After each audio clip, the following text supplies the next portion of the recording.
That would be like me being on Joe Rogan. Joe don't want me on there. I need to be on Shannon. Joe got 6 comedians that never been funny. He want to push out.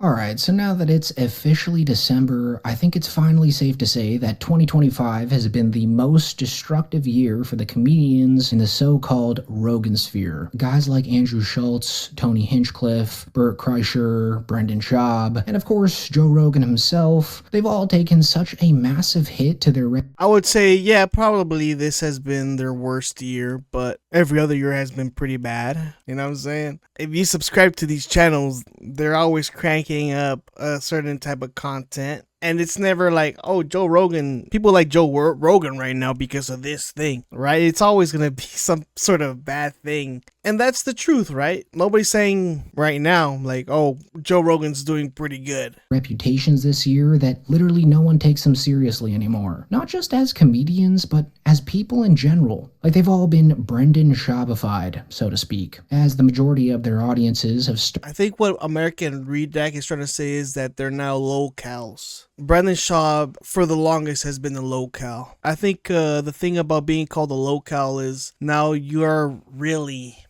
have been fully submerged into the internet. Started hate watching their content rather than genuinely enjoying it as they did before. And now, whenever you hear one of their names come up, your brain doesn't immediately think of anything positive. Long story. If you're watching a certain channel like American Redact, when is he ever going to put out anything positive for any comedian? It's always going to be something negative, right? American Redact is not going to be like, well, Joe Rogan actually put out a great special, right?